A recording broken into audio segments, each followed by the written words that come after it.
আসসালামু আলাইকুম।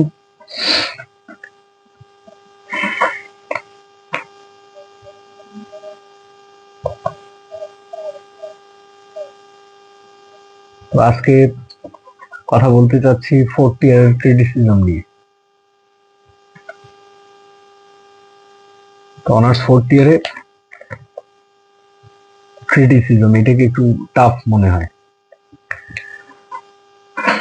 তো সিজদ্যাট এর পক্ষ থেকে থার্ড ইয়ারে যেভাবে ক্রিটিসিজম গুলা সলভ করার চেষ্টা করা হয়েছে ক্ষুদ্র পরিসরে, ফোর্থ ইয়ারেও চেষ্টা করবো ক্রিটিসিজম গুলা যাতে তোমাদের কাছে বোধগম্য হয়, বা আমার যতটুকু জানাশোনা আছে ক্রিটিসিজম সম্পর্কে আমি শেয়ার করবো তোমাদের সাথে ইনশাআল্লাহ। তো 4টা ক্রিটিসিজম আছে ফোর্থ ইয়ারে। প্রথমটা হচ্ছে the study of poetry, Matthew আর্নল্ডের। এটা নিয়ে আমাদের আলোচনা শুরু করা যাক। The study of poetry, the metaphysical poets, the rise of English and the introduction to culture and imperialism. ওটার উপরে এই 4টা বই। 4টা বইয়ের মধ্যে 2টা বই বুঝতে অনেকটা ইজি, আর 2টা বই অ্যাকর্ডিং টু মি আরো বেশি easy. The rise of English and the metaphysical poets, the study of poetry, imperialism, introduction to culture and imperialism. তো তার মধ্যে রাইজ অফ ইংলিশ আর introduction to culture and imperialism, এই 2টা বই মানে অনেকেই বলে যে বই 2টা একটু tough, but not like that. এই বই 2টা সব থেকে ইজি। তো যাদের হচ্ছে হিস্ট্রি সম্পর্কে মোটামুটি ভালো আইডিয়া আছে তাদের জন্য দ্য রাইজ অফ ইংলিশটা খুব সহজ। আর introduction to culture and imperialism এটা আসলে ফোর্থ ইয়ারের সিলেবাসটা এই জন্যই গ্লোরিফাইড যে এই টাইপের একটা বই ওই সিলেবাসের মধ্যে আছে। সারা বিংশ শতাব্দীর যে দর্শন, নয়া বিশ্ব ব্যবস্থায় মার্কিনীদের যে শাসন, সেটা কিভাবে আমাদের উপর ওয়াইড স্প্রেড হচ্ছে বা তারা কিভাবে আমাদেরকে শাসন করছে, এবং সেটাতে কালচার কতটা গুরুত্বপূর্ণ একটা অংশ আফটার পোস্ট ওয়ার্ল্ড ওয়ার, বা যেটাকে আমরা পোস্ট কলোনিয়াল ইম্পেরিয়ালিজম বলি, সেটার একটা চূড়ান্ত রূপরেখা সে বইয়ের মধ্যে দেয়া আছে। এবং খুবই জ্ঞান গর্বপূর্ণ একটা বই এডওয়ার্ড সাইডের। আর দ্য রাইজ অফ ইংলিশে দেখা গেল যে ইংরেজি সাহিত্য আসার পর, ইংরেজি ভাষা এবং সাহিত্যের জন্মের পর এত দ্রুত সময়ের মধ্যে কিভাবে ইংরেজি পৃথিবীর 1 নম্বর ভাষায় পরিণত হইল, ইংরেজি সাহিত্যের কদরটা কেন এত পরিমাণে বাড়লো, এটা হচ্ছে দ্য রাইজ অফ ইংলিশ। ইংলিশের উত্থানটা কিভাবে হলো, তার জন্ম থেকে তার এই যে বেড়ে ওঠা এবং টপ র্যাঙ্কিং এ আসার যে হিস্ট্রিটা, এটা দ্য রাইজ অফ ইংলিশে আছে। এবং সেটা করতে গিয়ে বা ইংরেজিকে এরকম পর্যায়ে নিয়ে আসতে কার অবদান সব থেকে বেশি, এটা লিটারারি সেকশন থেকে আলোচনা হবে। সাহিত্যের ক্ষেত্রে, ল্যাঙ্গুয়েজের ক্ষেত্রে এটা আলোচনা হবে যে ডায়ালেক্ট গুলো প্রথমে জার্মান ট্রাইবসদের যে ডায়ালেক্ট গুলা, সেটা কনভার্ট হয়ে ইংলিশ হইল, আরো অনেক ভাষার মিশ্রণ সেখানে হইল ইংরেজির সাথে। দেন এজ অফ চসার থেকে যখন আমরা প্রপার ইংরেজিটা পাইলাম, তারপর থেকে এই যে আধুনিক যুগে ইংরেজি একটা ল্যাঙ্গুয়েজের জিরো থেকে শুরু করে টপ র্যাঙ্কিং এ আসার যে হিস্ট্রিটা, এবং এটাতে কাদের অবদান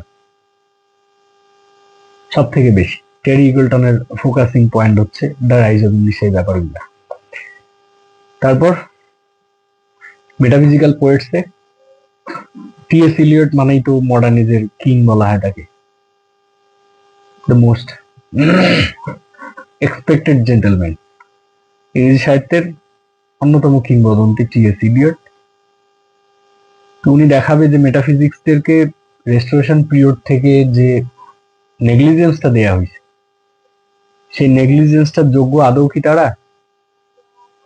তো এখানে সে কয়েন করবে ডক্টর স্যামুয়েল জনসনের সেই বিখ্যাত অপবাদ, the most heterogeneous ideas are yoked by violence together. এই যে চার্জ মেটাফিজিক্সদের উপরে, এটাকে সে হটায় দিবে, ডিফেন্ড করবে, এবং করার পরে মেটাফিজিক্সদের যে সম্মান এটাকে রিস্টোর করবে আবার। তো মেটাফিজিক্সদের ইন্টেলেকচুয়ালিটি, তাদের ইউনিফিকেশন অফ সেন্সিবিলিটি, এবং তারা কবি হিসেবে যে আলাদা কোনো কবি গোষ্ঠী নয়, মানে মেটাফিজিক্স কবি গোষ্ঠী নয়, জেনারেল কবিদের মতো তারাও কবি এবং খুবই ইন্টেলেকচুয়াল পোয়েট তারা, এটা প্রমাণ করবে দ্য মেটাফিজিক্যাল পোয়েটস। বলতে গেলে জনসনের যে কোটেশনটা ছিল, জনসনের যে মেটাফিজিক্স সম্পর্কে একটা নেতিবাচক মন্তব্য ছিল, এটাকে ডিফেন্ড করা এবং মেটাফিজিক্সদের যে ইন্টেলেকচুয়ালিটিটা, এটাকে স্পষ্ট করে দেখানো হচ্ছে মেটাফিজিক্যাল পোয়েট্রি যে ক্রিটিসিজমটা আছে সেটার কাছে। তারপরে দ্য স্টাডি অফ পোয়েট্রি, এটা ভিক্টোরিয়ান ক্রিটিক ম্যাথু আর্নল্ড ভদ্রলোক এখানে দেখাবে আমাদের পোয়েট্রি আমরা কিভাবে চিনব।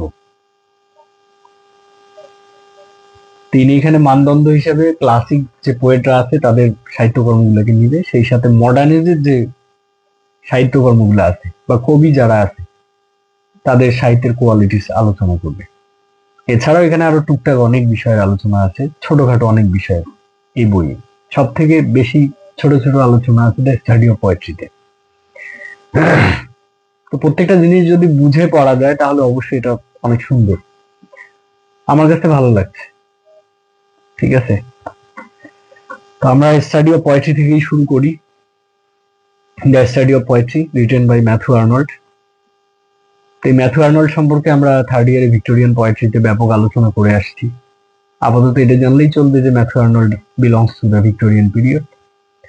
Are the study of poetry, এই বইটার যে মূল ফোকাসিং পয়েন্ট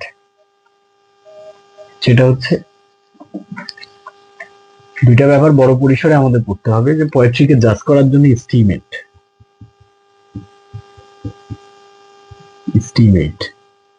আর একটা হচ্ছে টাসেস্টন মেথড।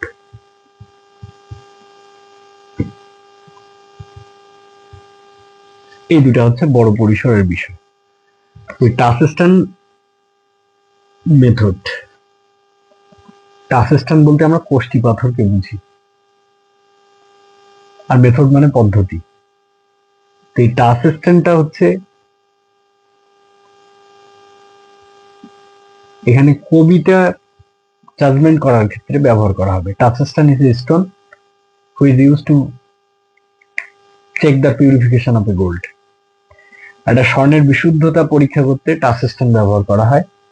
ঠিক সেভাবে কবিতার বিশুদ্ধতা নির্ণয় করার জন্য বা বোঝার জন্য টাসেস্টন মেথড ব্যবহার করা হয়। এটা ম্যাথু আর্নল্ডের প্রণীত একটা মেথড, যে মেথডের মাধ্যমে আমরা বুঝতে পারবো যে কবিতাটা ক্লাসিকদের মতো লেখা কবিতা নাকি তাদের নিয়ম কানুনের বাইরে লেখা কবিতা। এটা হচ্ছে স্টাডি অফ পোয়েট্রির মূল ব্যাপার। আমরা কবি এবং তার সাহিত্যকর্ম কিভাবে চিনব, কোনটা ক্লাসিক পোয়েট আর কোনটা ক্লাসিক পোয়েটের সাহিত্যকর্ম নয়, এটা আমরা বুঝতে পারবো। তো যাই হোক, আমরা সময় নষ্ট না করে পয়েন্ট টু পয়েন্ট আলোচনা শুরু করি the study of poetry. Study of poetry এই বইটা লেখা হবে 1880 সালে। ঠিক আছে, তাহলে টাইটেল দিয়ে শুরু করি the study of poetry by Matthew Arnold. এই বইয়ের publication date 1880। Matthew Arnold belongs to Victorian.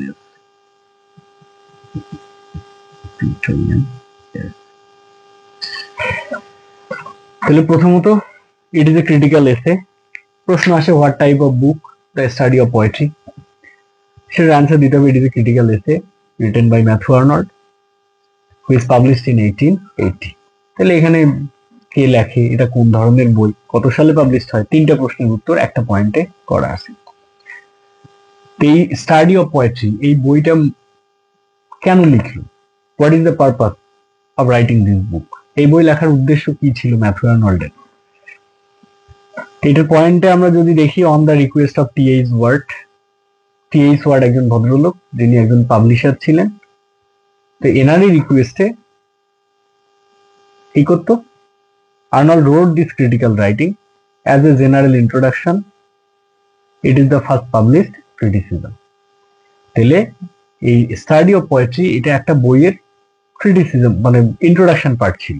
সেই বইটার নাম কি?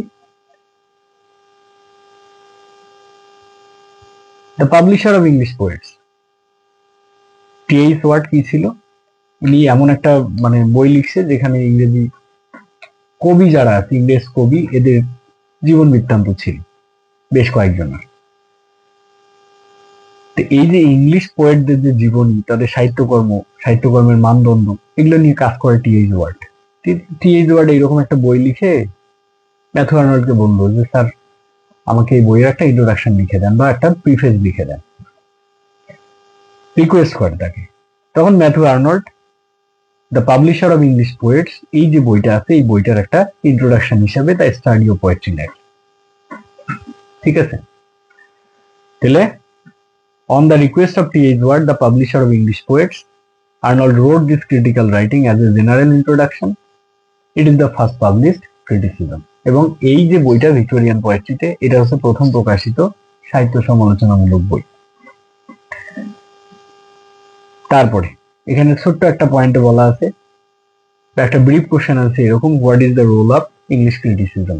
ইংলিশ ক্রিটিসিজমের রোলটা কেমন ছিল সে সময়, ভূমিকাটা কেমন ছিল? The role of English criticism is to point out the merits and defects of a particular writing in order to make it better and closer to life. তাহলে ইংরেজি সাহিত্য সমালোচনার যে ব্যাপারটা আছে, এটার ভূমিকা কেমন ছিল? এর ভূমিকা ছিল কোনো একটা ব্যক্তি, কোনো একটা বস্তু, কোনো একটা লেখা, এটার ভালো দিক এবং খারাপ দিকগুলো অডিয়েন্সদের বা রিডারদের সামনে ক্লারিফাই করা, যাতে করে ওই লেখাটা আরো বেশি পারফেক্ট হয়, মেক ইট বেটার, ওই রাইটিংটা আরো যাতে তার যে ভুল ত্রুটি এগুলো আছে এগুলো সংশোধন করার পর এটা যাতে আরো ভালো মানের লেখায় পরিণত হয়, এবং ক্লোজার টু লাইফ, এবং এটা যদি জীবনের খুব কাছাকাছি একটা অবস্থানে থাকতে পারে বা প্র্যাকটিক্যাল লাইফ কেন্দ্রিক হতে পারে যাতে বইটা। ক্রিটিসিজমের মূল কাজ এটা। তাহলে আমরা কারো সমালোচনা করি কিসের জন্য? সমালোচনা করি তার যে দোষ ত্রুটি এটা আছে এটা সংশোধন করার জন্য। তাকে বলি যে আপনার তো এটা সমস্যা, এটা ঠিক করে নিলে দ্যাটস বেটার, আপনি অলোক। তাহলে এই ক্রিটিসিজমের কাজও হচ্ছে কোনো একটা বিষয়ের, কোনো একটা লেখার ভালো দিকগুলাকে হাইলাইট করে দেয় এবং খারাপ দিকগুলাকে জেন্টলি অ্যান্ড পোলাইট ওয়েতে কি করা, বলা, যাতে করে ওই বইয়ের যিনি রাইটার আছেন উনি ওইটাকে সংশোধন করে এটার যে ভালো ফরম্যাটটা আছে সেটাতে বইটাকে কনভার্ট করে দেয়। তাতে করে কি হবে, লেখার মানটা উন্নয়ন হবে এবং এটা জীবনমুখী আলোচনা কেন্দ্রিক একটা বই হবে। এটা হচ্ছে রোল অফ ক্রিটিসিজম। তাহলে যে কোনো সমালোচনার উদ্দেশ্য এটাই হওয়া উচিত, I think. According to Arnold, poetry has a great future. তারপরে আর্নল্ড তার স্টাডি অফ পোয়েট্রিতে বলতেছে যে কবিতা নিয়ে আমি যত কাজ করছি বা যত জানাশোনা আমার আছে, তো আমার মতে কবিতার যে ফিউচারটা এটা ব্রাইট। এটা ব্রাইট বলতে এখানে একটা শব্দ ব্যবহার করা ছিল, যে শব্দটা হচ্ছে ইমেন্স।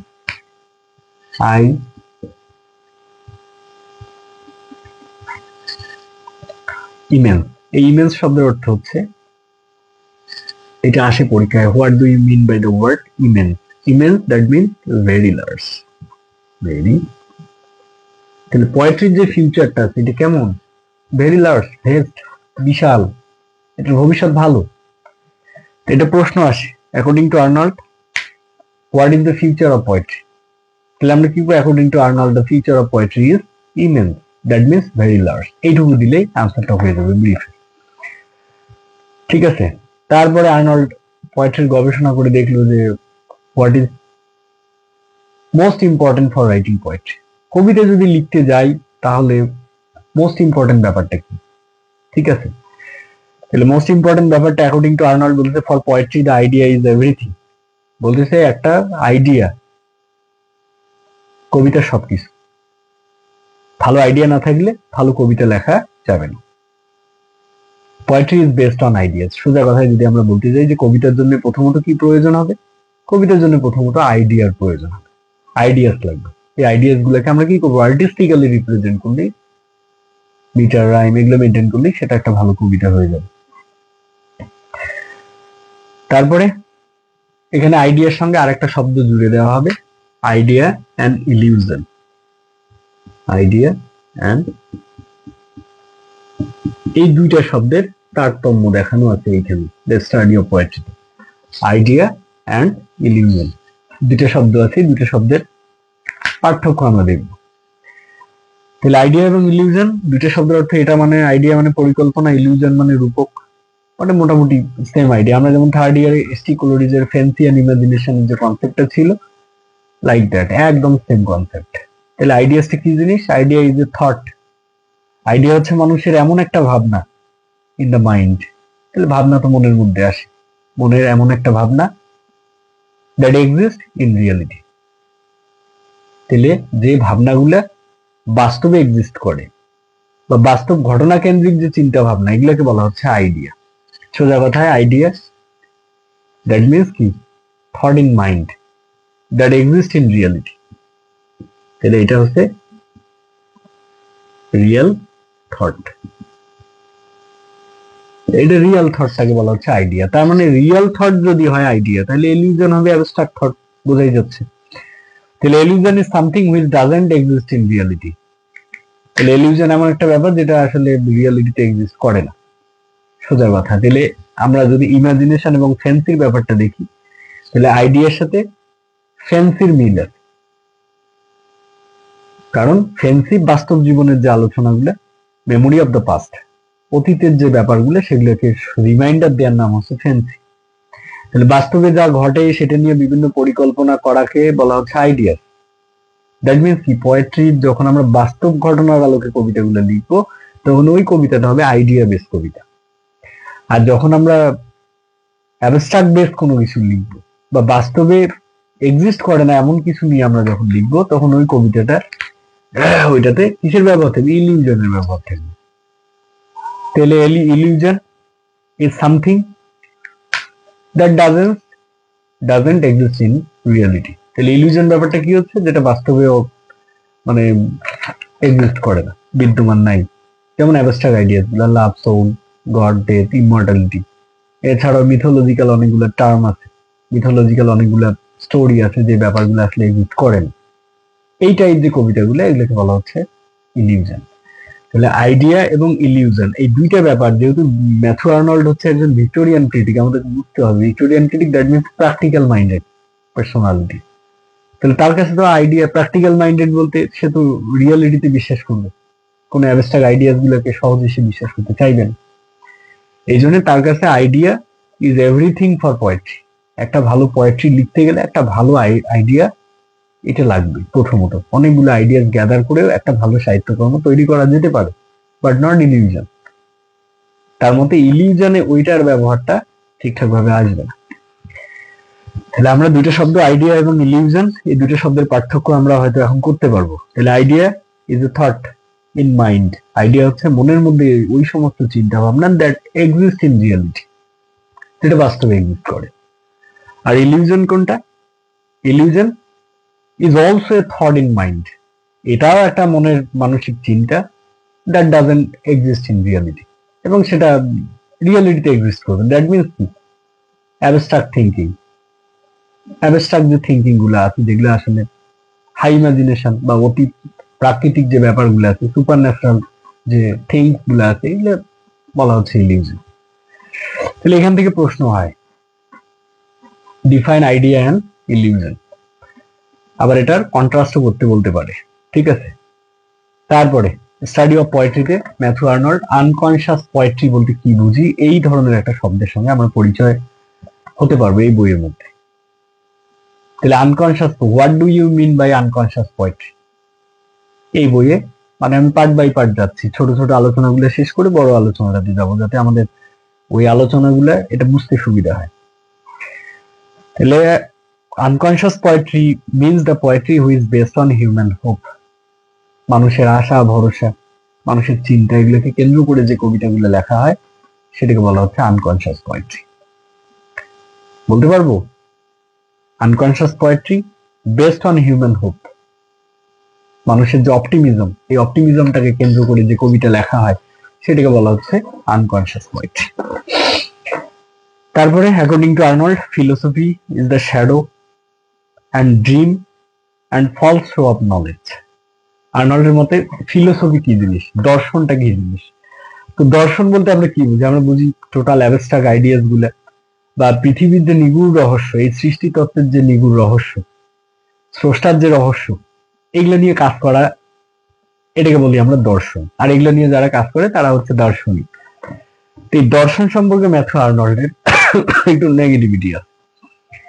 তো তাকে জিজ্ঞেস করা হলো যে আসলে আপনার ভাষ্য মতে ফিলোসফি কি, তখন সে বলতে যে philosophy is the shadow and dream. Philosophy হচ্ছে একটা ছায়ার মতো ব্যাপার, স্বপ্নের মতো একটা ব্যাপার, and false show of knowledge, এবং কি জ্ঞানের একটা মিথ্যা প্রদর্শনকে তার মতে মনে হচ্ছে দর্শন।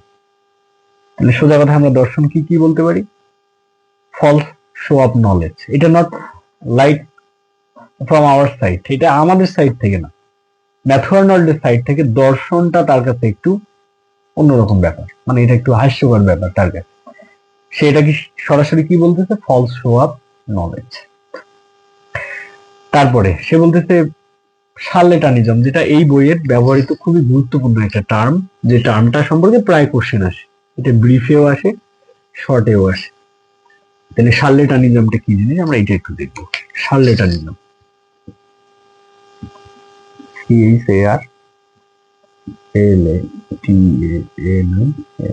শার্লেটানিজম।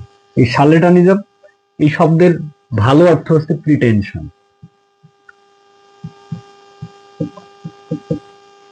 প্রিটেনশন, প্রিটেনশন শব্দের অর্থ হচ্ছে ভান করা। এই টার্মটার ব্যবহার স্টাডি অফ পোয়েট্রিতে আছে। তাহলে ভান করা, প্রিটেনশন বলতে কি? আমি যা না সেটার অভিনয় করা, সেটা দেখানো, আমার যতটা জ্ঞান নাই ততটা প্রদর্শন করা, আবার আমার মধ্যে যেটা নাই সেটার ভাব ধরে বসে থাকে, এটাকে বলা হচ্ছে শার্লেটানিজম। মানে ফিলোসফির আর একটা পরিবর্তিত টার্ম হচ্ছে শার্লেটানিজম। সোজা কথায় আমরা বলি শার্লেটানিজম, হোয়াট ইজ শার্লেটানিজম, এটার ডেফিনেশন যদি আসি, তাহলে charlatanism is the show of knowledge.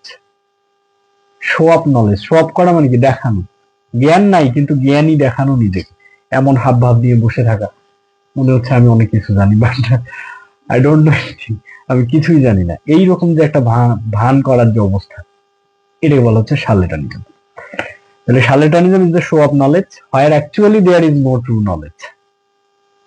Charlatanism হচ্ছে জ্ঞানীদের ভাব ধরা, বাট আসলেই সে জ্ঞানী না। মানে কোট স্যুট বুট টাই পরে একদম সেরকম করে বসে থাকা দেখে মনে হবে বিশাল বড় শিক্ষিত মানুষ। পরে জিজ্ঞেস করে দেখো যে না, আসলে তার পড়াশোনা অত নাই, যার পোশাক পরিচ্ছেদ তাকে দেখতে মনে হচ্ছে যে খুবই জ্ঞানী মানুষ। তো এখন এই শার্লেটানিজমটা ফিলোসফির আরেকটা শ্যাডো। শার্লেটান, ফিলোসফি শব্দটার পরিবর্তিত আরেকটা শব্দ হচ্ছে শার্লেটানিজম। কিন্তু শার্লেটানিজম সম্পর্কে ম্যাথু আর্নল্ডের নেগেটিভিটি আছে, ফিলোসফি সম্পর্কে আছে, দ্যাট মিনস শার্লেটানিজম সম্পর্কেও আছে। তিনি পারতপক্ষে দার্শনিকদেরকে এটা ইঙ্গিত করে কথা বলতেছে যে এই যে ফিলোসফি বা ফিলোসোফার যারা আছে তাদের মধ্যে শার্লেটানিজম ব্যাপারটা বেশি। সেরা এমন ভাব করে থাকে মনে হচ্ছে যে অনেক কিছু জানে, বাট আসলে ওই জ্ঞানের কোনো ভিত্তি নেই, কোনো প্র্যাকটিক্যাল রিয়েলিটি নাই সেখানে। ঠিক আছে, তাহলে এখানে শার্লেটানিজম সম্পর্কে সেন্ট বিউফ নামে এক ভদ্রলোক একটা মতামত দিচ্ছে যে Saint Beuve said that charlatanism has no place in poetry.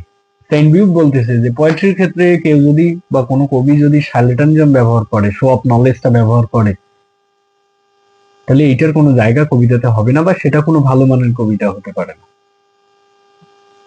তাহলে আমরা এখন বুঝতে পারছি এই শার্লেটানিজম টার্মটা কেন ব্যবহার করছে সে এখানে। এই টার্ম ব্যবহার করার মূল কারণ যে শার্লেটানিজম বা ফিলোসফিক আইডিয়া বা অ্যাবস্ট্রাক্ট আইডিয়াস গুলো যে কবিতার মধ্যে থাকবে, সেই কবিতাটা আসলে মোটের উপরে ভালো মানের কবিতা হতে পারে না। এটা আমরা একটা হিন্টস পাইলাম এখান থেকে। তাহলে ফিলোসফি সম্পর্কে আর্নল্ডের ধারণা, সেখান থেকে আসলো শার্লেটানিজম এই শব্দটার, যেটা মানে প্রিটেনশন। আর এটা সংজ্ঞা যদি বলি, charlatanism refers to the show of knowledge where actually there is no true knowledge. আবার এটা সম্পর্কে সেন্ট বিউ তিনি কি বললেন? Charlatanism has no place in poetry. শার্লেটানিজমের কোনো জায়গা পোয়েট্রিতে হবে না। তারপরে শার্লেটানিজমের উদ্দেশ্যটা কি? এই শার্লেটানিজম যে ব্যবহার করা হয় বা মানুষ যে এই শার্লেটানিজমটার একটা বেশ ধারণ করে, আসলে এটার উদ্দেশ্য কি, শার্লেটানিজম কেন, আমি বুঝতে পারছি এখন। শার্লেটানিজম কেন করা হয়? প্রিটেনশন, ভান করে থাকা, মানে আমাকে যাতে কস্টলি মনে হয়, জ্ঞানী মনে হয়, তাই না? তাহলে এই যে আমার পোশাক পরিচ্ছদ দেখে আমার জ্ঞানী মনে হবে, অথচ আমি জ্ঞানী নই, এটা কি আমার ধোকা দেয়া না? এটা আমরা প্রপারলি বুঝতে পারবো না। কারো অবস্থান, কারো জ্ঞানের অবস্থান, এটা তো আমরা আসলে শার্লেটানিজম থাকলে বুঝতে পারবো না। তাহলে শার্লেটানিজমের এই নিয়ে হচ্ছে রিডারদেরকে কনফিউজ করে দেয়, কোনটা সত্য, কোনটা মিথ্যা, কোনটা আসল, কোনটা নকল, কোনটা জ্ঞানী, কোনটা মূর্খ, এই দুটার মধ্যে একটা কনফিউশন তৈরি করে দেয় শার্লেটানিজমের কাছে। ঠিক আছে? তাহলে the aim of charlatanism is creating confusion between the real and the false.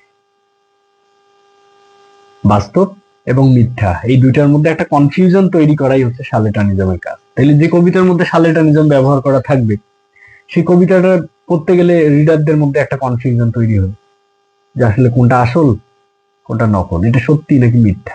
সোজা কথা যদি আমি আমার সাইড থেকে বলি, আমি যখন Greek mythology first time touch করি, গ্রিক মিথোলজিক্যাল যে মানে ব্যাপারগুলো যখন স্টাডি করা শুরু করি, তখন আমার কাছে এটা মনে হইতো যে সত্যিকার ঘটনা। তখন আমার এই সোর্সটাও ছিল না যে আসলে এগুলা সত্যি নয় বা পৌরাণিক কাহিনী। এটা পৌরাণিক কাহিনী যে কাল্পনিক হয় সেটা আমি জানতাম না। ঠিক আছে? পরে আস্তে আস্তে পড়াশোনার মাধ্যমে জানতে পারলাম যে আসলে এটা আলাদা একটা ওয়ার্ল্ড, যেটা পুরোটাই এই যে ফিলোসফির উপরে বেস করে, গ্রিক যারা পণ্ডিত ছিল তাদের কল্পিত একটা জগৎ ছিল এটা মিথোলজি, যেটা এখন আমাদের ইংরেজি সাহিত্যের সব থেকে বড় একটা অংশ। তো এইরকম আমার মধ্যে যেমন কনফিউজড আমি যে হেলেন কি আসলেই পৃথিবীতে ছিল, ট্রয় নগরীর যে বিখ্যাত যুদ্ধটা, এটা কি পৃথিবীতে সংগঠিত হয়েছে, এটা প্রশ্ন জাগতো মনের মধ্যে। ঠিক আছে? তাহলে এই যে শার্লেটানিজম এই কাজটা করে, কনফিউশন ক্রিয়েট করে রিডারদের মধ্যে। যখন তারা পড়ে এত সুন্দর সুন্দর কাহিনী, এটা কি বাস্তব, আদৌ কি এটা ছিল, এক্সিস্ট করে, এই ব্যাপারগুলো তখন মানে ফলস এবং রিয়ালিটি, এই দুইটার মধ্যে একটা কনফিউশন তৈরি করে দিত, যেটা আমাদের একটু সমস্যা আর কি। প্র্যাকটিক্যাল জিনিসটা বুঝতে আমাদের সমস্যা হয়ে যায়। তাহলে ইন পোয়েট্রি অ্যান্ড আর্ট, এবং এই কনফিউশনটা কোথায় তৈরি করবে? পোয়েট্রি এবং আর্টের মধ্যে, কবিতা অথবা যে কোনো শিল্পের মধ্যে। আর্ট বলতে আমরা পেইন্টিং বুঝতেছি, এটার মধ্যে একটা কনফিউশন তৈরি করবে, যেটা বাস্তব নাকি অবাস্তব, সত্য নাকি মিথ্যা। এই তাহলে শার্লেটানিজম কি, এই শব্দটার অর্থ কি, কাকে বলে, সেন্ট বিউপের মতামত কি শার্লেটানিজম সম্পর্কে, এবং শার্লেটানিজমের লক্ষ্য বা উদ্দেশ্যটা,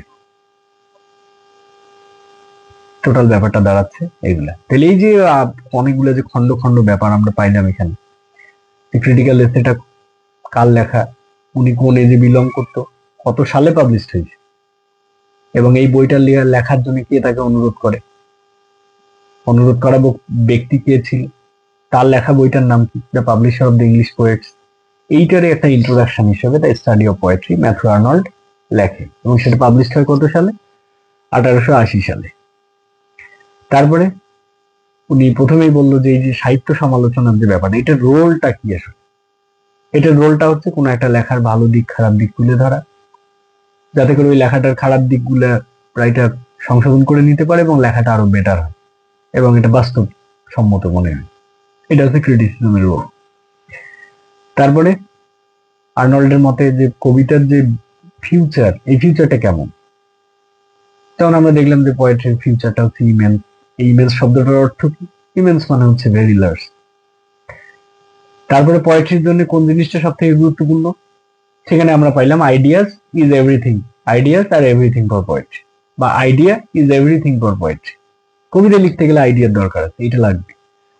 তারপরে আমরা পার্থক্য পাইলাম আইডিয়া এবং ইলিউশন, এই দুটো শব্দের সঙ্গে পরিচিত হলাম এবং সেটার পার্থক্যটা কোন জায়গায়। তাহলে আইডিয়া ওই ব্যাপারগুলোকে বলা হয়, ওই চিন্তাগুলোকে, মানসিক চিন্তাগুলোকে বলা হয় যেগুলো বাস্তবসম্মত। আবার ইলিউশন কোনটা? মানসিক ওই চিন্তাগুলোকে বোঝানো হয় যেগুলো আসলে বাস্তবসম্মত নয়, সুপার ন্যাচারাল মেশিনারিস এর উপর বেসিস করে লেখা, এগুলোকে বলা হচ্ছে ইলিউশন। তারপরে আমরা আরেকটা জিনিস পাইলাম আনকনসিয়াস পোয়েট্রি। আনকনসিয়াস পোয়েট্রি বলতে আমরা কি বুঝি?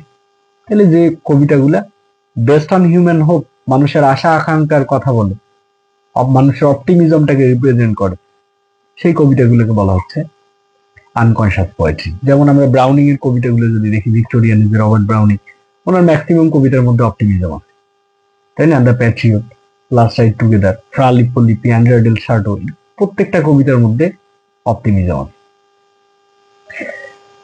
তাহলে এই টাইপের কবিতাগুলোকে বলা হচ্ছে আনকনশিয়াস পোয়েট্রি। তারপরে আমরা ফিলোসফি সম্পর্কে আর্নল্ডের মতামত পাইলাম। তার মতামত কেমন? Philosophy is the show of knowledge. এটা হচ্ছে জ্ঞানের শো অফ করা, দেখানো যে আমি খুব জ্ঞানী, বাট আসলে এখানে বাস্তবতার সাথে সম্পৃক্ত কোনো জ্ঞান নাই, পুরাই আধ্যাত্মিক। তো এটা সম্পর্কে তার একটু নেগেটিভিটি আছে। তারপরে এখান থেকে আমরা শব্দ পাইলাম শার্লেটানিজম, শার্লেটানিজমের ডেফিনেশন, পেইন ভিউ এটা সম্পর্কে কি বললো, এবং শার্লেটানিজমের যে লক্ষ্য এটা কেমন। তাহলে আশা করি এই পয়েন্টটা, ছোট ছোট পয়েন্ট এই বই থেকে ক্লিয়ার। এগুলো যদি আমরা ভালো মতো বুঝি তাহলে এখান থেকে ব্রিফ কোশ্চেনে কোনো সমস্যা হবে না, এবং ব্রড শর্ট লিখতে গেলেও এই কথাগুলো ওখানে ব্যবহার করতে হবে, মাস্ট বি।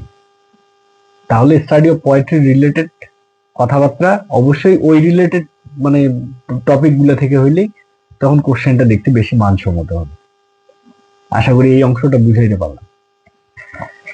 আর পরবর্তী অংশ যদি দেখি, আরো কিছু পয়েন্ট আছে।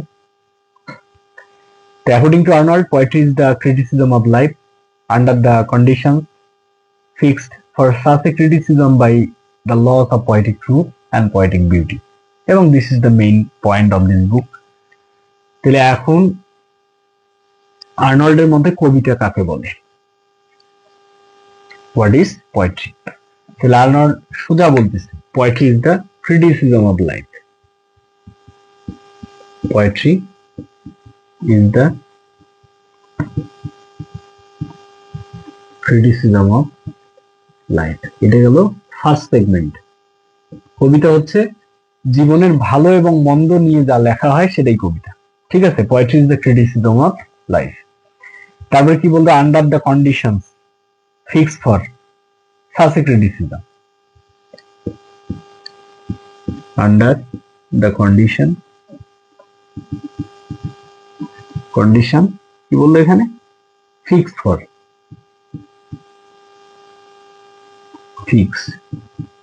fixed for a criticism.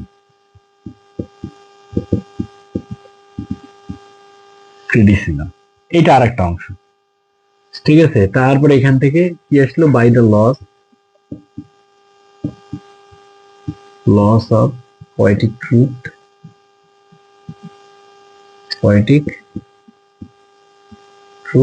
and poetic beauty.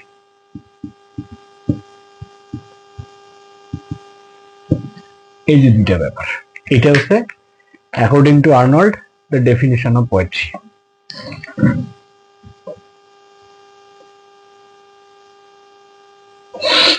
আচ্ছা, তাহলে poetry is the criticism of life under the condition fixed for a criticism by the laws of poetic truth and poetic beauty. এটা হচ্ছে কবিতার সংজ্ঞা, এবং এটা যদি পরীক্ষায় আসে word according to Arnold called poetry, তাহলে এটা পুরোটাই মুখস্থ দিতে হবে, একটা শব্দ এদিক ওদিক করা যাবে না। তাহলে আর্নল্ডের মতে কবিতা হচ্ছে জীবনের আলোচনা।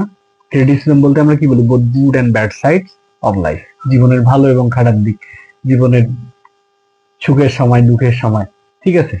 এগুলো ব্যাপার নিয়ে যেটা লেখে, যে আর্টিস্টিক ডিভাইসটা কাজ করে, সেটার নাম হচ্ছে পোয়েট্রি। আন্ডার দ্য কন্ডিশন, ওই সমস্ত কন্ডিশনে ফিক্স ফর এ ক্রিটিসিজম, এবং যেটা কি হয় ক্রিটিসিজমের আওতায় পড়ে, মানে ভালো এবং খারাপ দিক থাকে যে ব্যাপার, যে ঘটনাটার সেটার, এবং যেখান থেকে অডিয়েন্সদের কিছু একটা নেওয়ার মতো অবস্থা থাকে, মানে মোরাল মেসেজ বা ওখান থেকে যে শিক্ষা নেওয়ার যে ব্যাপারটা, এটা যে থাকে, এই ঘটনাগুলো by the laws of poetic truth and poetic beauty. তাহলে আমাদের পুরো ব্যাপারটাতে আমরা এই শব্দগুলোর আমাদের আর কোনো প্রয়োজন নাই, এইটা এখন আমরা দেখবো। আমাদের দুইটা শব্দ এখানে important. Poetry is the criticism of life, এটা আমরা বুঝলাম। এখন আমাদেরকে বুঝতে হবে পোয়েটিক ট্রুথ কি জিনিস এবং পোয়েটিক বিউটি কি জিনিস। পুরো বই জুড়ে এই পোয়েটিক ট্রুথ এবং পোয়েটিক বিউটি ব্যাপকভাবে বিস্তৃত। দুইটাই এই কনসেপ্ট, এইটাই। একটা হচ্ছে পোয়েটিক ট্রুথ আর এটা হচ্ছে পোয়েটিক বিউটি, এই দুটা ব্যাপার। তাহলে পোয়েটিক ট্রুথ মানে বলতেছে কাব্যিক সত্য। কি ব্যাপারটা এখানে, কবিতা যে বিষয়ে লেখা হবে বা subject matter of poetry should be taken from the real life. এটাতে আমরা যদি বলি যে কবিতার বিষয়বস্তুটা অবশ্যই সত্য হতে হবে বা বাস্তব জীবন কেন্দ্রিক হতে হবে। তাহলে poetic truth refers to the subject matter of A poetry should be taken from the real life. তাহলে কবিতার যে বিষয়বস্তু আছে এই বিষয়বস্তুটা যাতে বাস্তব জীবন কেন্দ্রিক হয় বা সত্য ঘটনা অবলম্বনে হয়। তাহলে কবিতার সাবজেক্ট ম্যাটারটা যখনই বাস্তব হবে তখনই এটাকে বলা হচ্ছে পোয়েটিক ট্রুথ। আর এই যে বাস্তব ঘটনাটা এটাকে যখন আমরা কি করি মডিফাই করে, কবিরা তাদের নিজস্ব যে আর্টিস্টিক ক্যাপাবিলিটি আছে এটা ব্যবহার করে যখন অতিরঞ্জিত করে সাধারণ ব্যাপারটাকে অসাধারণ করে তোলে, এই কোয়ালিটিটাকে বলা হচ্ছে পোয়েটিক বিউটি। তাহলে পোয়েটিক যে সত্য ঘটনাটা এটাকে যখন ফিগার অফ স্পিচ, বিভিন্ন literary device, theme, rhyme, metre এসব দিয়ে সুন্দর করে রিপ্রেজেন্ট করে অডিয়েন্সদের সামনে, সাধারণ একটা ব্যাপারকে ইন্টারেস্টিং করে অডিয়েন্সদের সামনে উপস্থাপন করে, এই কোয়ালিটিটাকে বলা হচ্ছে পোয়েটিক বিউটি। তাহলে সোজা কথায় আমরা সোজা এক্সাম্পলে আসি। তাহলে আমরা ক্যামেরা দিয়ে যখন ছবি তুলি সেই ছবিটা পোয়েটিক ট্রুথ। আবার কি ওই ছবিটায় দেখা যাচ্ছে কোথাও কোথাও একটু ডার্ক শ্যাডো আছে, ছবিটা একটু ব্রাইটনেস বাড়াইলে ভালো হইতো, তাই না, শার্পেনটা বাড়াইলে ভালো হইতো। এই যে পরে যে আমরা এডিটটা করি ওই ছবিটার, এইটা হচ্ছে পোয়েটিক বিউটি। তার মানে কি একটা সাধারণ জিনিসকে সুন্দর করে এডিট করলে একটু সুন্দর হয়, চেহারা ভালো দেখা যায়, কালো হলে ফর্সা দেখা যায়, এই যে ব্যাপারটা। তাহলে যে ছবিটা আমরা ক্যাপচার করলাম ফার্স্ট টাইমে কোনো ধরনের কোনো এডিটিং ছাড়া বা আর্টিস্টিক কোয়ালিটি ছাড়া, এটাকে বলা হচ্ছে পোয়েটিক ট্রুথ। আবার ওই পোয়েটিক সাদামাটা যে ছবিটা আছে এটাকে যখন আমরা কি করলাম এডিট করে সুন্দর করে রিপ্রেজেন্ট করলাম, ঠিক আছে, নিজেই নিজেকে চিনতে পারতেছি এমন সুন্দর লাগতেছে, এইটাকে বলা হচ্ছে poetic beauty. Hope to all are understand. তাহলে পোয়েটিক ট্রুথ কি? The subject matter of the poetry should be taken from the real life is called poetic truth. And poetic beauty কি? পোয়েটিক বিউটির সংজ্ঞা যদি আমরা বলি, the poetic beauty means that the poetry should be the excellence of expression and style. এই যে কবিতার বিষয়টাকে কি করবে এক্সিলেন্টলি উপস্থাপন করতে হবে এবং একটা ভালো স্টাইল মেনটেন করে উপস্থাপন করতে হবে। দ্য এক্সিলেন্সি অফ এক্সপ্রেশন, অভিব্যক্তির যে চমৎকারিত্ব এটা থাকতে হবে, চমৎকার ভাবে ওই ব্যাপারটাকে উপস্থাপন করতে হবে। আরেকটি কি অ্যান্ড স্টাইল, এবং ওই যে আমি যে কবিতাটা লিখবো এটার নিজস্ব একটা স্টাইল থাকবে, তখনই ওইটা কি হবে একটু আর্টিস্টিক হয়ে যাবে। তাহলে সত্য ঘটনাকে কি করা, একটু সুন্দরভাবে উপস্থাপন করা, কিসের মাধ্যমে, তোমার এক্সপ্রেশনের মাধ্যমে এবং তোমার স্টাইলের মাধ্যমে, সেটাকে উপস্থাপন করলে এইটাকে বলা হয় poetic truth and poetic beauty. এই দুইটা সেগমেন্ট খুবই গুরুত্বপূর্ণ। এরপরে যতগুলো পার্ট আছে এই বইয়ের, যত আলোচনা আছে প্রত্যেকটা আলোচনার মধ্যে এই দুইটা টার্ম আসবে, পোয়েটিক ট্রুথ এবং পোয়েটিক বিউটি। তারপরে আমরা দেখি পোয়েটিক বিউটি গেল, এবার জেনুইন পোয়েট্রি কাকে বলে, জেনুইন পোয়েট্রির কোয়ালিটিস কেমন, এই সম্পর্কে ম্যাথু আর্নল্ড তার এই বইয়ে কথা বলতেছে, তার মতে জেনুইন পোয়েট্রি কেমন। তাহলে দ্য স্টাডি অফ পোয়েট্রি, এটার মূল আলোচনায় কিন্তু পোয়েট্রি চিনতে পারা, আসলে কোন পোয়েট্রিটা ভালো কোন পোয়েট্রিটা খারাপ, এই জন্য আমাদের এই খুঁটিনাটি গুলো জানতে হচ্ছে। পরে আমরা দেখার সাথে আমরাই বুঝতে পারবো, ম্যাথু আর্নল্ড খেয়াল লাগবে, ঠিক আছে, যে কোন কবিতা ভালো আর কোন কবিতা খারাপ। এই জন্য তো বুঝতে হবে যে ভালোর বৈশিষ্ট্যগুলো কেমন আবার খারাপের গুলো কেমন, মানদণ্ডটা বুঝতে হবে, ঠিক আছে। তো ক্রিটিসিজম এটা আসলে তাড়াহুড়োর বিষয় নয়, এটা খুবই ইন্টারেস্টিং যদি বুঝে পড়া যায়, তবে এটার কোনো shortcut way, there is no shortcut in criticism, মানে সাহিত্যে কোনো শর্টকাট নেই, ঠিক আছে। এই যে ক্লাস হয়তো আমি অনেকক্ষণ যাবত কথা বলবো, আমি জানি না মানে কত সময় যাবত আমাকে এই ক্লাস শেষ করতে হবে, আর এর থেকে যদি শর্ট আলোচনা মানে আপনারা চান তাহলে আমার পক্ষে এটা পসিবল হবে না, মানে এর থেকে শর্ট সম্ভব না, এটাই শর্ট, ঠিক আছে। তাহলে the genuine poetry has to qualities, তাহলে কোয়ালিটিস থেকে আমরা ডেফিনেশনটা পেয়ে যাব। তাহলে আমরা বুঝতে পারতেছি এর আগে দুইটা টার্ম আমরা পরিচিত হলাম, একটা হচ্ছে পোয়েটিক ট্রুথ আর একটা হচ্ছে পোয়েটিক বিউটি।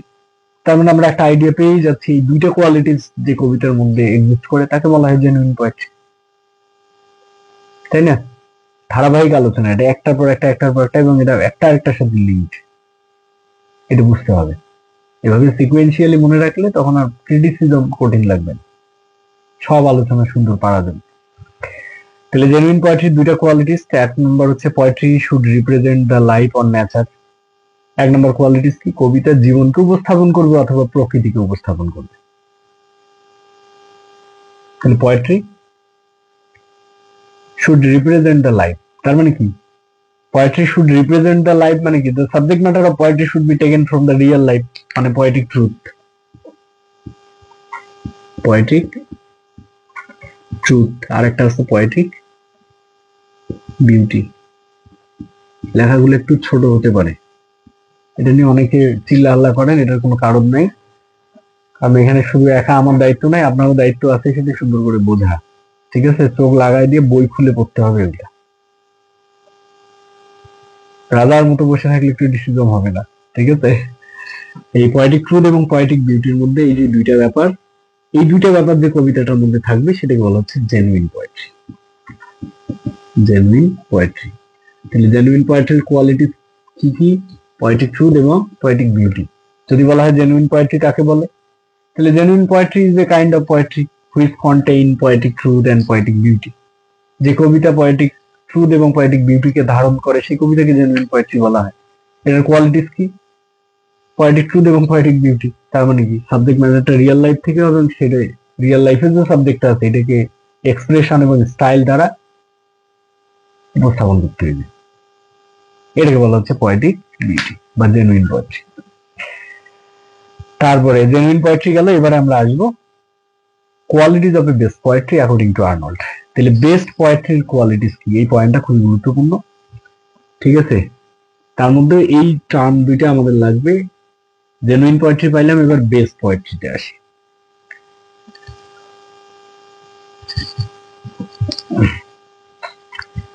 তাহলে qualities of the best poetry according to Arnold, যদি আমরা বলি যে বেস্ট পোয়েট্রির কোয়ালিটিজ হচ্ছে তিনটে। বেস্ট পোয়েট্রি,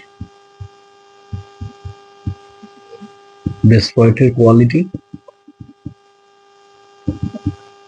লিখতে অসুবিধা হয়, একটু বোঝার চেষ্টা করি, তাইলেই হবে। Forming, forming. 2 নম্বর সেগমেন্ট আছে সাস্টেইনিং, সাস্টেইনিং। 3 নম্বরটা হচ্ছে ডেলাইটিং।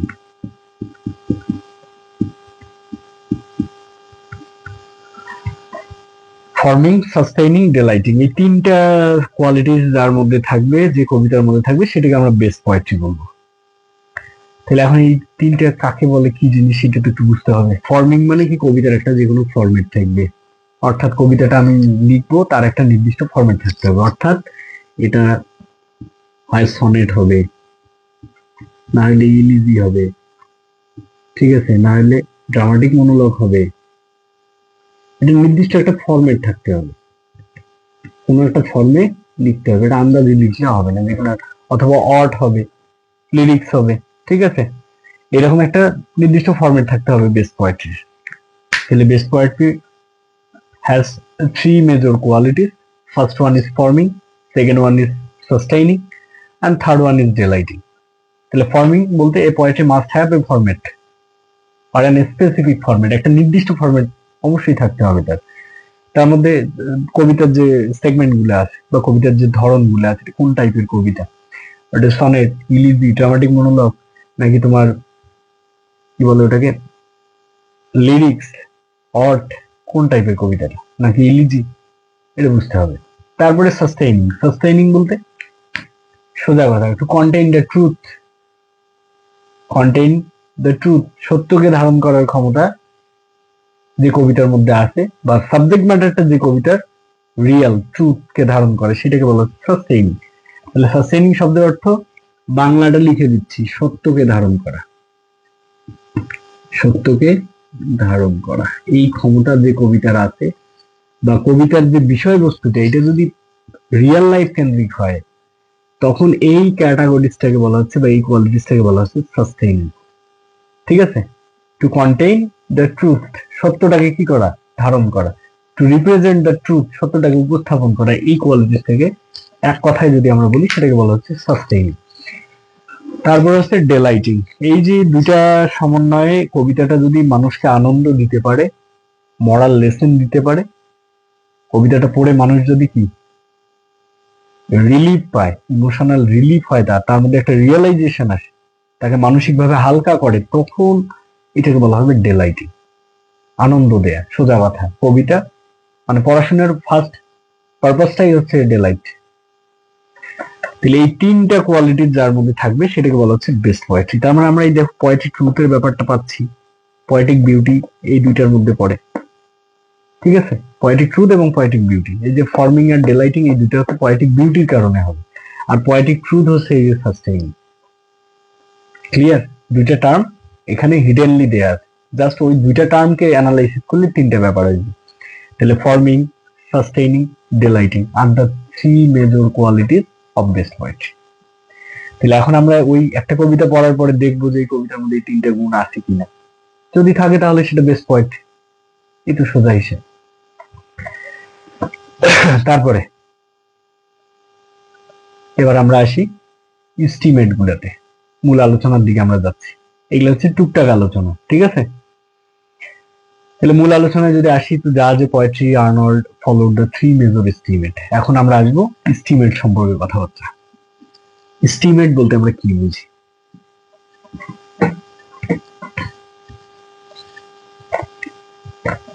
এস্টিমেট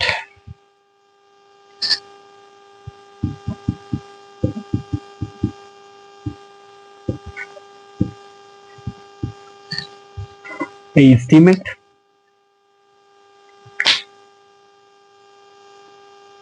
মানে ম্যানার, পদ্ধতি, কোনো কিছু বিবেচনা করার কৌশল। ঠিক আছে? এস্টিমেট শব্দের অর্থ এটা। এস্টিমেট এটা একটা সিস্টেম, এটা একটা সিস্টেম। এটার মাধ্যমে কি হয়, কোনো কিছুকে জাজ করা হয়।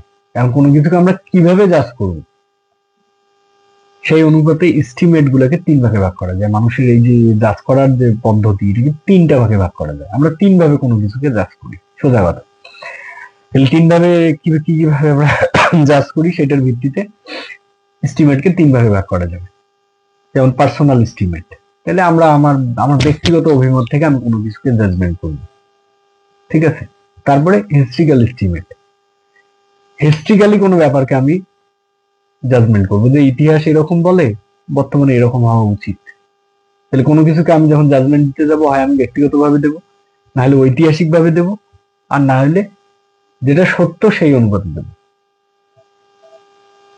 তাহলে পার্সোনাল এস্টিমেট, হিস্ট্রিক্যাল এস্টিমেট এবং রিয়েল এস্টিমেট, তিনটা এস্টিমেট। পার্সোনাল, হিস্ট্রিক্যাল, আর একটা হচ্ছে রিয়েল। এইটা কিন্তু আমরা মনে রাখবো, এটা গুরুত্বপূর্ণ ব্যাপার। টাফেস্টন মেথডের যে ফুয়েল, এই ফুয়েল হচ্ছে এস্টিমেট। এই এস্টিমেট গুলো দিয়ে আমরা কি করব, টাফেস্টন মেথডটাকে সচল করব, কবিতাগুলোকে জাজ করব। সোজা কথায় কবিতার বিশুদ্ধতা নির্ণয় করব আমরা। তাহলে পার্সোনাল এস্টিমেট কি ব্যাপার? তাহলে personal estimate based on the personal likes or dislikes, ব্যক্তিগত পছন্দ অপছন্দের উপর ভিত্তি করে পার্সোনাল এস্টিমেট তৈরি হয়। তো পার্সোনাল আমরা জাজমেন্ট গুলো করি কিসের উপরে? ব্যক্তিগত পছন্দ অপছন্দের ভিত্তিতে। Which blinds us over the merits of the writings, যেটা আমাদেরকে অন্ধ করে দেয় ওই লেখাগুলোর ভালো দিক বলতে।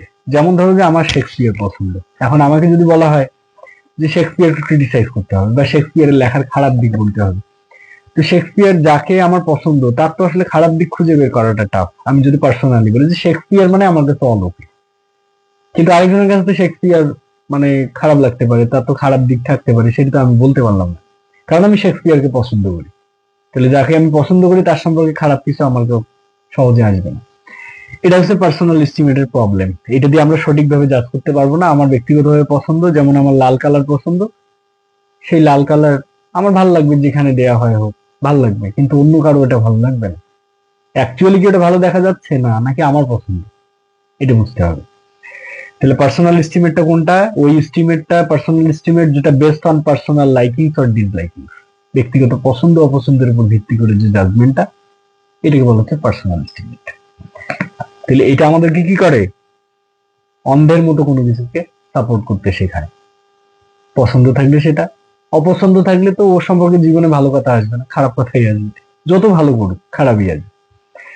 তারপরে হিস্ট্রিক্যাল এস্টিমেট, ব্যাপারটা কেমন? The estimate based on the historical importance of a writing is called historical estimate. তাহলে ইতিহাস থেকে শিক্ষা নিয়ে সেটার মতো করে বাস্তবে যদি কোনো কিছু হয়ে যায়, তবে ওই ইতিহাসের মতো এই ঘটনাও হতে হবে এমনটা তো নয়, তার মধ্যে তো পার্থক্য থাকবে। এখন ওইটার মতো এটা হয় না, এই জন্যই সমস্যা। হিস্ট্রিক্যাল এস্টিমেটেও আমরা রিয়েল জাজমেন্টটা পাই না, কারণ সব ঘটনা যে ঐতিহাসিক ঘটনার মতো হবে এমনটা তো নয়। বাস্তবে এমন ঘটনা ঘটছে যেটা ইতিহাস খুঁজলে ওইরকম কোনো ঘটনা পাওয়া যায় না, তখন আমি সেটাকে জাজমেন্ট নিতে পারবো না। তাহলে হিস্ট্রিক্যাল ইম্পর্টেন্সের উপরে যখন কোনো কিছুকে জাজমেন্ট করা হয়, তখন এটাকে বলা হচ্ছে হিস্ট্রিক্যাল এস্টিমেট। আমি ডেফিনেশনটা ইংরেজিতে আরেকবার বলে নিচ্ছি। Historical estimate based on the historical importance of a writing is called historical importance বা এস্টিমেট। তাহলে কোনো লেখাকে যখন ঐতিহাসিকভাবে গুরুত্ব দিয়ে বিচার করা হয়, যেমন শেক্সপিয়ারের একটা লেখাকে আমি যদি দান্তের লেখা দিয়ে কম্পেয়ার করে হিসাব করি, এরিস্টটলের লেখা দিয়ে হিসাব করি, তাহলে তো শেক্সপিয়ারকে খুঁজে পাওয়া যাবে না, ঠিক আছে? কারণ এরিস্টটল এবং শেক্সপিয়ারের ওই যে ঐতিহাসিক ভাবে যে ব্যাপারটা, তারা যে স্টাইল, তারা যে সাবজেক্ট ম্যাটার গুলোকে চুজ করতে, এটা তো শেক্সপিয়ার করেনি।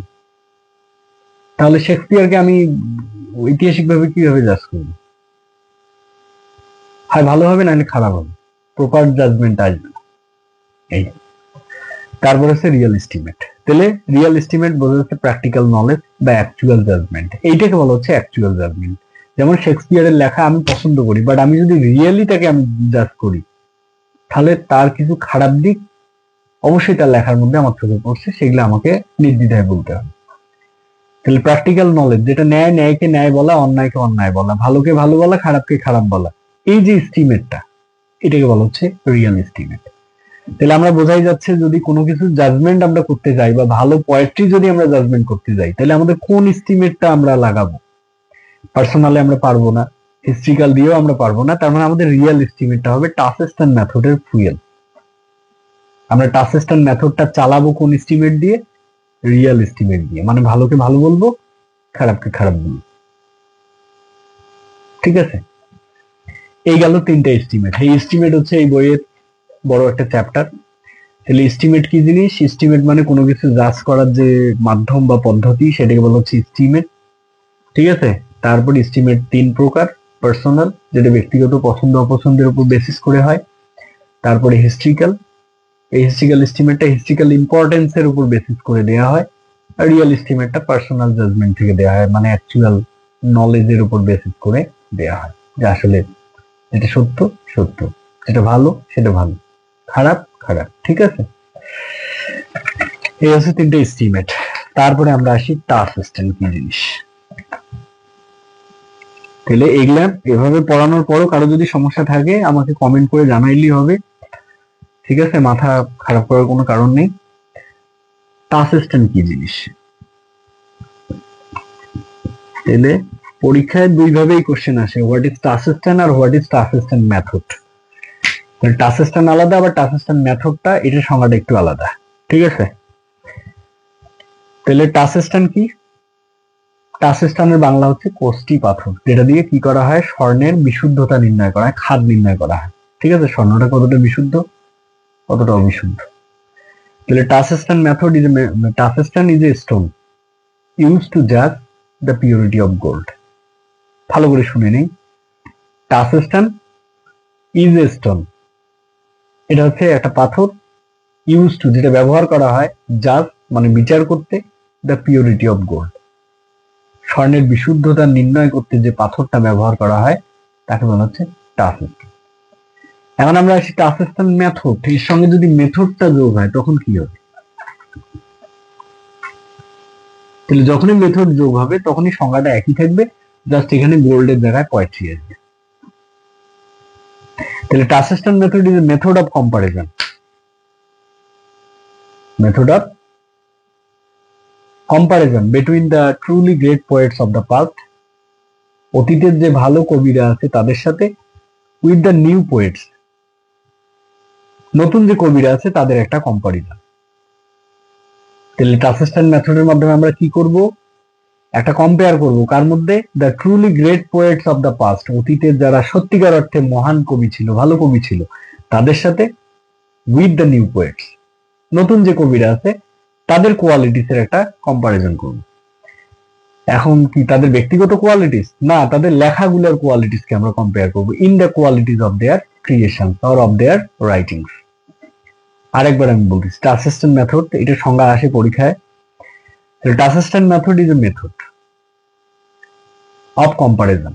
মেথডটা কেমন, এটা তুলনার একটা পদ্ধতি, কার মধ্যে, between the truly great poets of the past, অতীতের যারা বিখ্যাত কবি ছিল তাদের সাথে, কাদের, উইথ দ্য নিউ পোয়েটস, নতুন কবিদের। কোন সেগমেন্টে হবে, in the qualities of their writings or creation. ঠিক আছে, তাদের লেখাগুলোর যে কোয়ালিটিস বা তাদের ক্রিয়েশনের যে কোয়ালিটি, অতীতের লেখার কোয়ালিটিস এর সাথে বর্তমান কবিদের যে লেখা, তাদের লেখার কোয়ালিটিস গুলোকে আমরা কম্পেয়ার করে দেখবো, কোনটা ভালো কোনটা খারাপ, কোনটা ক্লাসিকদের মতো আবার কোনটা ক্লাসিকদের মতো নয়। এই জিনিসটা আমরা আইডেন্টিফাই করতে যে মেথডটা ব্যবহার করবো তাকে বলা হচ্ছে টাসেস্টন মেথড। ঠিক আছে, তারপরে এখানে বলা আছে how can we apply the methods, কিভাবে আমরা এই টাসেস্টন মেথডটাকে ব্যবহার করব। তাহলে টাসেস্টন মেথড ব্যবহারের নিয়ম কি, we will keep the memorable line or passages of the great poets in the mind.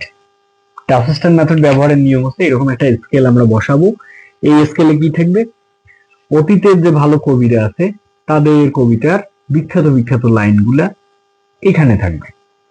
ঠিক আছে, এটাকে আমরা মাথায় রাখবো, মাথায় রেখে এগুলার সাথে কম্পেয়ার করব কার, নতুন যে কবিরা আছে তাদের কবিতার লাইনের একটা কম্পেয়ার আমরা করবো, এই দুইটার মধ্যে কম্পেয়ার করতে হবে। ঠিক আছে, তাহলে we will keep the memorable lines or passage of the great poets in mind and apply them as a test on measure. তাহলে আমরা তাদেরকে কি করব, এটার পরিমাপ করার জন্য টেস্ট করব আমরা। ঠিক আছে, to find greatness in the other or new poets, এবং এইটা মানদণ্ড, এটা এখন এর সাথে আমি কম্পেয়ার করতেছি কার, নতুন যারা কবি আছে তাদের। এখন কারো হাইট, কারো লেখার কোয়ালিটি সেম স্কেলের হইল, এই সেম স্কেলে একই রকম লিখছে, একই কোয়ালিটির, আবার কারোটা একটু কম হইলো, তারটা আর একটু কম হইলো, এইরকম এক একজন এক এক রকম হবে। তাহলে এটা হচ্ছে স্কেল, মানদণ্ড, এটার সাথে কম্পেয়ার হবে নতুন যে কবিরা আছে তাদের লেখার কোয়ালিটিস গুলার একটা কম্পারিজন হবে। তাহলে কারো লেখা একবারে হুবহু এরকম হবে কোয়ালিটিস, কারোটা একটু কম হবে, তারটা আর একটু কম হবে, আবার কারোটা একদমই কম হবে, আবার কারো মিলবেই না ক্লাসিকদের সঙ্গে। তাহলে এই বিখ্যাত কবিদের লেখার সাথে নতুন কবিদের লেখার একটা কম্পারিজন হবে, তাতে করে কি হবে, বিখ্যাত কবিদের যে লাইনগুলো আছে ক্লাসিক কবিদের লাইনগুলোর সাথে আধুনিক কবিদের লাইনগুলোর একটা তুলনা হবে, এবং সেখানে দেখা যাবে যে এদের কোয়ালিটি আর এদের কোয়ালিটি ঠিক আছে নাকি আলাদা আছে। এইভাবে আমরা টাসেস্টন মেথডটাকে অ্যাপ্লাই করব। বোঝা গেল? তাহলে এখন আমাদের মধ্যে অতীতকালের যে গ্রেট পয়েন্ট আমরা বললাম, এরা আসলে কারা, ক্লাসিক কবি যে আমরা বলি, এরা আসলে কারা ক্লাসিক কবি, এটা তো আমাদের বুঝতে হবে। তাহলে এখানে লেখো হু আর দ্য ক্লাসিক। ক্লাসিক বলতে আমরা কাদেরকে বুঝি, আর এই গেছে ক্লাসিক কারা, ক্লাসিক বলতে কাদেরকে আমরা বুঝি। তাহলে লেখো হোমার, হোমার, দান্তে, ভার্জিল, ঠিক আছে, মিল্টন, শেক্সপিয়ার।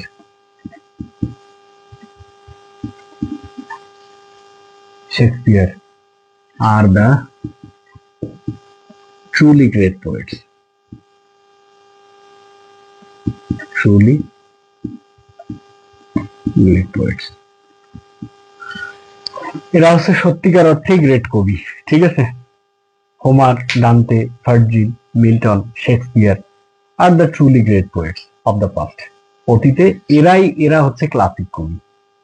ঠিক আছে, এখানে এদের কবিতার ভালো লাইনগুলোর সাথে আধুনিক যুগের যে কবিরা আছে তাদের কবিতার লাইনগুলোর একটা কম্পারিজন হবে, সেটা আমরা টাফেস্ট মেথডে দেখবো। ঠিক আছে, তারপরে এই যে গ্রেট পোয়েট যারা আমাদের পড়লাম আমরা, এরা ক্লাসিক বা গ্রেট পোয়েট, এখন এদের বৈশিষ্ট্যগুলো কি, এদের কবিতার মধ্যে কোন কোন কোয়ালিটিস গুলো আমরা কম্পেয়ার করবো, খুঁজবো। ঠিক আছে, সেই কোয়ালিটিস গুলো আমরা দেখি, ক্লাসিকদের কোয়ালিটি। তাহলে আমাদের পয়েটিক ট্রুথ, পয়েটিক বিউটি মনে আছে? This is the last point of this book. এরপরে আমরা টাফেস্ট মেথডে ব্যাক করতে পারবো। ঠিক আছে, তাহলে qualities of the great poets, qualities of the great poets. Great পোয়েটদের কোয়ালিটিস কি কি? তাহলে 1 নাম্বার আমরা দেখব ট্রুথ, 2 নাম্বারটা হচ্ছে হাই সিরিয়াসনেস,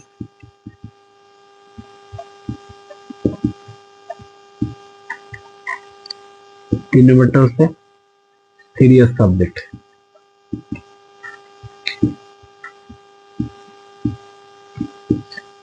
4 নাম্বারটা হচ্ছে poetic truth, beauty in expression, আর 5 নম্বরটা হচ্ছে গ্র্যান্ড স্টাইল। এই 5টা বৈশিষ্ট্য ক্লাসিকদের থাকতে হবে। ঠিক আছে, তাহলে ওই যে এর আগে লিখলাম দান্তে, ভার্জিল, শেক্সপিয়ার, মিল্টন, হোমার, এদের কোয়ালিটিস কি? এদের লেখার মধ্যে এই 5টা কোয়ালিটিস আছে। তার মানে এই যে প্রথমের দিকে আমরা দেখি এই 3টে, একটু মনোযোগ দিই। ট্রুথ মানে সত্য থাকতে হবে, হাই সিরিয়াসনেস, সিরিয়াস সাবজেক্ট। তাহলে বাস্তবের ঘটনাটা কি হবে? সিরিয়াস সাবজেক্ট, সিরিয়াস একটা ঘটনা বাস্তব থেকে নেওয়া হবে এবং সেটাকে রাইটারও খুব সিরিয়াসলি উপস্থাপন করবে। এই সিরিয়াস সাবজেক্ট মানে বাস্তবের ঘটনাটা সিরিয়াস হইতে হবে এবং ওই সিরিয়াস ব্যাপারটাকে সিরিয়াসলি ডেসক্রাইব করতে হবে। একটা হচ্ছে সাবজেক্টের সিরিয়াসনেস, একটা হচ্ছে কবির সিরিয়াসনেস, দুটো সিরিয়াসনেস থাকতে হবে এবং সেটা সত্যতা থাকতে হবে। তাহলে সত্য একটা সিরিয়াস বিষয়কে সিরিয়াস ভাবে উপস্থাপন করা, সোজা কথা আমরা বলতে পারি না পয়েটিক ট্রুথ। পয়েটিক ট্রুথ এটা। আর এই যে beauty in expression and grand style কি বলা আছে? এই যে সত্য ব্যাপার, সিরিয়াস ব্যাপারটাকে কি করা, চমৎকার ভাবে ও চমৎকার অভিব্যক্তিতে এবং চমৎকার স্টাইলে বর্ণনা করা, এটাকে আমরা তো জানি পয়েটিক বিউটি। এটাকে কি বলবে? পয়েটিক বিউটি বলবে। এই যে এই দুইটা কোয়ালিটিস এই ক্লাসিকদের মধ্যে ছিল। তার মানে কি, এই বইয়ের মূল টার্ম যেটা টাফেস্ট মেথডের যে কম্পারিজন আমরা করব, এই দুইটা টার্মের ভিত্তিতেই করব। এই দুইটা পয়েটিক ট্রুথ, পয়েটিক বিউটি যে কবির মধ্যে থাকবে তারা হচ্ছে ক্লাসিক কবি। ঠিক আছে, এবং মডার্ন এজেও যে কবিরা এই দুইটা জিনিসকে মেনটেন করবে তারা হচ্ছে ক্লাসিক, আর যারা মেনটেন করবে না তারা ক্লাসিক নয়। এই জিনিসটা আমাদের টাফেস্ট মেথডে এলিজাবেথান মানে চসার থেকে শুরু করে মডার্ন এজের কবিদের মধ্যে এক এক করে প্রয়োগ করা হবে এবং দেখা হবে যে কোন এজের কবিরা ক্লাসিক ছিল, কোন এজের কবিরা ক্লাসিকদের মতো লেখেন নাই। Who are the real poets, real classic poets and who are not real classic poet. এইটা বের করাই হচ্ছে টাফেস্ট মেথডের উদ্দেশ্য এবং ওইটা বের করতে পারলে আমরা একটা কবিতাকে জাজমেন্ট করার ক্ষমতা অর্জন করে ফেলবো। ঠিক আছে, তাহলে পুরো ব্যাপারটা কি দাঁড়াচ্ছে? Qualities of the great poets. Great পোয়েটদের 5টা কোয়ালিটিস থাকবে, এটা মুখস্থ রাখতে হবে মাস্ট।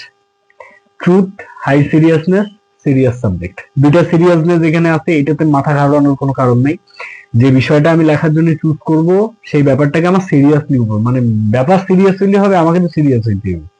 এই হাই সিরিয়াসনেসটা হচ্ছে কবির সিরিয়াসনেস, আর এই সিরিয়াস সাবজেক্টটা হচ্ছে ঘটনাটা সিরিয়াস হইতে হবে। তাহলে সিরিয়াস ঘটনা কবি কি করবে? সিরিয়াস ভাবে বর্ণনা করবে এবং ওই সিরিয়াস ঘটনাটা অবশ্যই সত্য হইতে হবে, বাস্তব ঘটনার আলোকে লিখতে হবে এবং সেটাকে কি করতে? বিউটি ইন এক্সপ্রেশন, সেটা প্রকাশের অভিব্যক্তি সুন্দর হইতে হবে এবং সেটা প্রকাশে একটা গ্র্যান্ড স্টাইল ফলো করতে হবে, যে কোনো একটা ফরম্যাটে এটাকে আনতে হবে। ঠিক আছে, এই হচ্ছে ক্লাসিকদের বৈশিষ্ট্য। তাহলে মোটামুটি এই বইয়ের যত টুকটাক আলোচনা আছে, ছোটখাটো আলোচনা আছে, একবারে টাফেস্ট মেথড পর্যন্ত আমরা যা যা প্রয়োজন এটা ব্যবহার করতে, সবকিছু হচ্ছে এটা একবারে খাতা কলমে বসে নোট ডাউন করতে হবে। এর বাইরে কোনো উপায় নেই, ঠিক আছে? ফাঁকি মারার কোনো চেষ্টা করো না, একবার গেলে একটা ইয়ার শেষ হয়ে যাবে। অতএব টাল বাহানা বাদ দিয়ে পড়াশোনা শুরু করো, ঠিক আছে? ওই যে পরীক্ষার আগে আগে মানে হাতে পায়ে ধরাধরি, এই স্বভাবগুলো বন্ধ করতে হবে, বন্ধ করে নিজে পড়াশোনা করতে হবে। এই পড়াটা এইটা যে কোনো একটা বই খুলে তোমরা যদি মানে কন্টেন্ট গুলোকে পার্ট বাই পার্ট করে নিতা, এই যে এত সুন্দর আলোচনা গুলা, এগুলো তোমরা নিজেরা বুঝতে পারতে। এটা হচ্ছে তোমাদের মানে কি বলবো আর কি, পড়াশোনা না করার একটা ধান্দা। এই ধান্দাতে তুমি মাইর খেয়ে যাবা, অবশ্যই মাইর খেয়ে যাবা, ঠিক আছে? এটা কোনো থার্ড ইয়ারের ক্রিটিসিজম থেকে ফোর্থ ইয়ারের ক্রিটিসিজম, এটা 10 time tough, 10 time, not only single time, 10 time tough. অতএব মানে অন্য কিছু করার কোনো সুযোগ নেই এখানে। তোমাকে কিছু জিনিস আছে যেগুলো তোমাকে মেমোরাইজ করতেই হবে, মাথায় রাখতেই হবে, ঠিক আছে? কোশ্চেনের ধরন পাল্টাচ্ছে, পুরো বইটা যদি ভালো আইডিয়া থাকে তাহলে হয়ে যাবে। আর এটার কোশ্চেন ডিসকাশনে আমাদের পেইড কোর্স থাকবে। এখন তোমাদের তো আবার পয়সায় সমস্যা, আর এটা বললে অনেকে বলবে স্যার আপনিও ব্যবসায়ী হয়ে গেলেন। আসলে সেটা নয়। এই যে এত আলোচনা, একটা বই ক্লিয়ার করে দেওয়ার পরও কোশ্চেন গুলো যখন ডিসকাশনে যাব, তখন মিনিমাম একটা মার্জিনাল কস্ট রাখলে হয়তো তোমরাও আমাদের কষ্টটা বুঝতে পারবে, ঠিক আছে?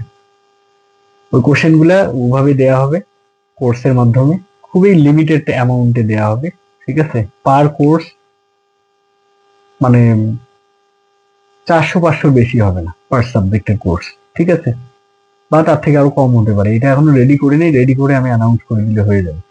আর ম্যাক্সিমাম আমার যারা অডিয়েন্স আছে, এত সুন্দর সুন্দর ক্লাস করার পরও দেখা যাচ্ছে যে মানে আমি যখন চ্যানেলের অ্যানালিটিক্স দেখি, তখন দেখি যে আসলে সাবস্ক্রিপশনের মানে 66% আউট অফ সাবস্ক্রিপশন এরা হচ্ছে আমার ভিউয়ার।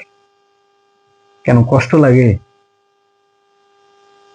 এটা এই যে যখন এখন এই যে বেশ কিছুদিন যাবত আমি হুট করে কাজ শুরু করলাম সিজডে ডেতে, তো দেখা যাচ্ছে যে মানে আমার যে নোটিফিকেশনটা তোমাদের কাছে পৌঁছাবে, হাউ, কিভাবে? সাবস্ক্রিপশনটা না গেলে কিভাবে পৌঁছাবে? আমি কিভাবে এই লেকচারটা, অনেককে বলতে শুনছি স্যার আমি তো আগে জানি না। তুমি জানবা কিভাবে? আমার নোটিফিকেশন তোমার কাছে যাবে নাকি আমি বাড়ি যেয়ে পৌঁছায় দিয়ে আসবো যে আমি আজকে ক্লাস দিলাম, মানে তুমি হচ্ছে ক্লাসটা দেখে নিবে বলে বলতে পারবো? Is it possible? এটা তোমরা তো ইফেক্টিভ, তাই না? তা আমার পার্সোনাল বেনিফিটের কিছু নেই এখানে। 4-5 বছর যাবত ভিডিও দেয়া বন্ধ, কিছু হয় নাই আমার। আর তোমরা পাইলে সেটা তো উপকৃত হইতা, তো উপকৃত হওয়ার পরে এই অবস্থা কেন? ঠিক আছে? অতএব যেখানে যেখানে যারা যারা এটা দেখতো ফলো করতো, সেখানে যত পরিমাণে সাবস্ক্রিপশন করতে বলা যেতে পারে তাও সমস্যা নেই। ফোর্থ ইয়ার টাফ, এটা আমার বেনিফিটের কিছু নাই এখানে, এই পয়সা আমি খাই না, ঠিক আছে? আর যত পরিমাণ শেয়ার করে দেয়া যায় এটাকে তোমরা করে দাও। এটা এই ক্লাসের যে পরিশ্রম, সেই পরিশ্রম থেকে এটা ডিমান্ড করা হচ্ছে তোমাদের কাছ থেকে, ঠিক আছে? যাতে তোমাদের মতো আরো অনেকেই ব্যাপারগুলোতে উপকৃত হতে পারে। কারণ ফোর্থ ইয়ার মানেই তো একটা অন্যরকম বিষয়। জাস্ট এইটুকুই লাগবে, আমার বেনিফিটের কিছু নাই এখানে, ব্যক্তিগত কোনো বেনিফিটের আশায় আমি এগুলো করি না, ঠিক আছে? তো এই পর্যন্তই কথা থাকলো টাচ সিস্টেম মেথড নিয়ে। আরেকটা ছোট্ট ভিডিওতে আমি টাচ সিস্টেম মেথডটা একটা স্টক করে সুন্দর করে বুঝাই দেবো, ঠিক আছে? নেক্সট পার্ট হয়তো খুব শীঘ্রই তোমরা এটা পেয়ে যাবে। আপাতত এইটাতে দেখি আর কার কি সমস্যা। অনেকদিন পর আসছে ক্লাসে বসা, ক্লাসের কোয়ালিটি, আবার কি কি সমস্যা হচ্ছে ক্লাসগুলো বুঝতে, কথা ভালো বোঝা যায় কিনা, লেখা, সবকিছু মিলে আমাকে একটু জানাইলে সুবিধা হবে কমেন্টে। আর ব্যক্তিগতভাবে আমাকে নক করতে চাইলে আমার হোয়াটসঅ্যাপ নাম্বার ডেসক্রিপশনে দেওয়া থাকবে, সেখানে তোমরা যোগাযোগ করলেই আমাকে পেয়ে যাবে 24 ঘন্টা, ঠিক আছে? তো শেষ করি আজকে, ধন্যবাদ। এই ক্লাসে তোমাদের যে ইফেক্টিভ পড়াশোনা, এটা দেখার পরে আমি নেক্সট ক্লাস ছাড়বো, তার আগে না, ঠিক আছে? ওকে, থ্যাংক ইউ।